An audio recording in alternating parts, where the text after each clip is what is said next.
There's a common belief in technology that if you build a great product, customers will naturally find it and buy it. I mean, it sounds reasonable. After all, if the technology is good enough, why wouldn't they buy it? But over the course of my career, I've learned that's not how technology commercialization works. Great technology is important, don't get me wrong, but success usually depends on other things like understanding the market, recognizing customer demand, building the right partnerships, and creating a pathway for adoption. Now, I learned that lesson early in my career from two people who played important roles in one of the greatest technology commercialization stories of the 20th century, the launch of the IBM Personal Computer. Let me tell you that story. I met and worked with two key players in the saga of the IBM PC. The first was Ken Powell. He's a marketing guru who worked for IBM's VP of Marketing, a guy, you'll love this name, Francis Buck Rogers. And then, of course, Don Estridge, who, just Google his name. He's known colloquially as the father of the IBM PC.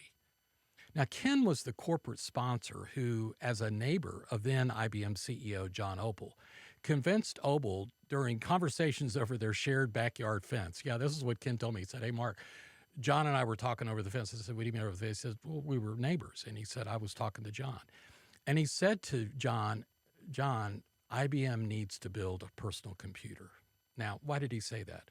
Well, Ken, in walking around IBM headquarters in Armonk and other offices and large buildings in New York, observed the number of personal computers made by companies like Apple, Atari, and Tandy that were being used at IBM's corporate offices in Armonk as well as elsewhere.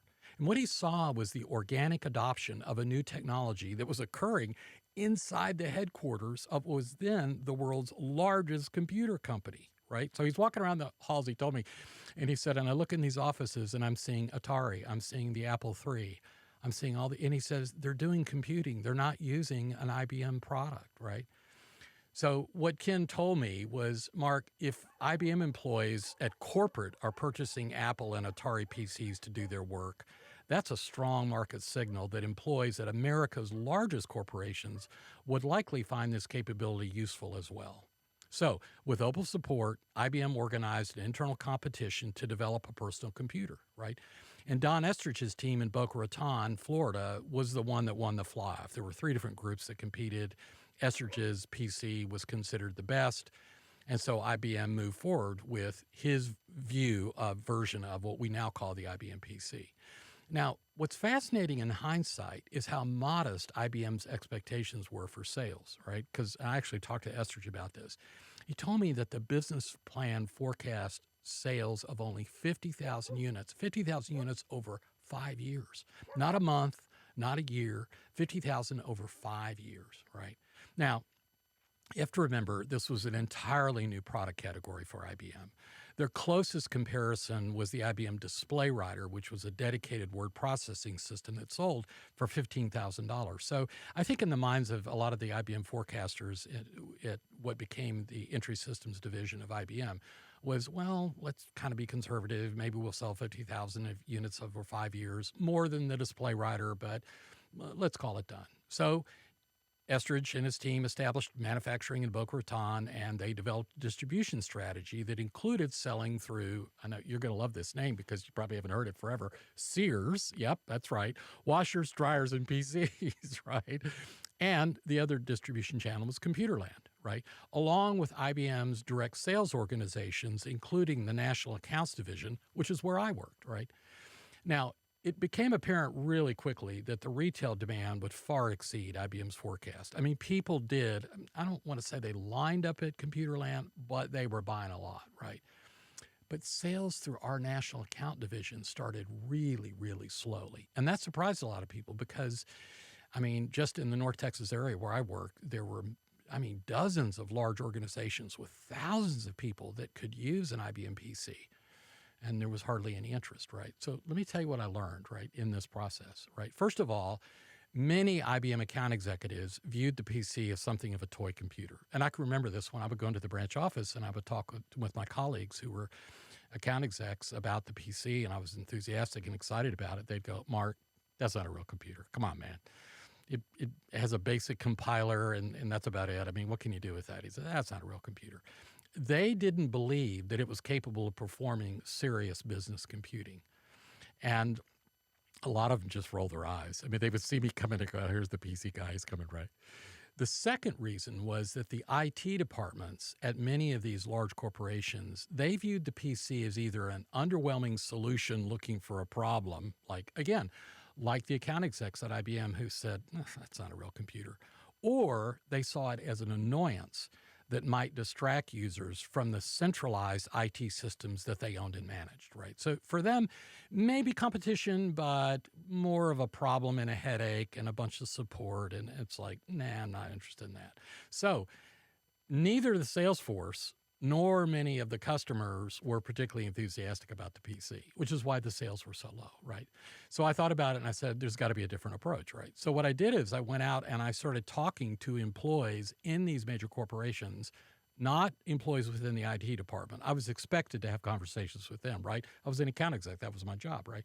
What I did is I went to their customers and I started talking to them about the PC and what their computing needs were and so forth and so on. And it really became clear that there was significant demand for a solution like the IBM PC, but only if customers could see how it solved real business problems.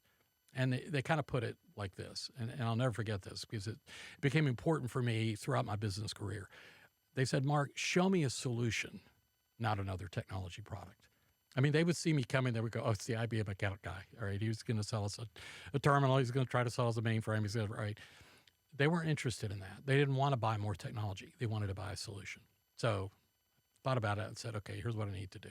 So I started networking in the North Texas area with software vendors that had developed applications for the IBM PC. And these are things like word processing software that could perform many of the same functions as a dedicated $15,000 IBM display writer, only for a fraction of the cost. It might be $200, $500. I mean, even today we kind of laugh at those numbers because this stuff is free, virtually free, right? Or what is it? I think Microsoft charges $100 a year for Microsoft 365, right? But back then, $500 for a world-class word processing software was considered high value. And then, of course, the granddaddy application of them all was Lotus 123, right? This combination spreadsheet database graphing program that allowed financial analysis to occur on a desktop machine that previously had only been done on large systems. And then, of course, there were a lot of database products that came along. Ashton Tate's, right, a product from Ashton Tate, DB2, I think it was called, and then MicroRem, and there were a number of them that came along, right? So what did I do? I organized customer seminars, panel discussions, and live demonstrations at IBM facilities and customer locations throughout North Texas, right? And I got to tell you, the response was extraordinary. In fact, the meetings quickly became standing room only events.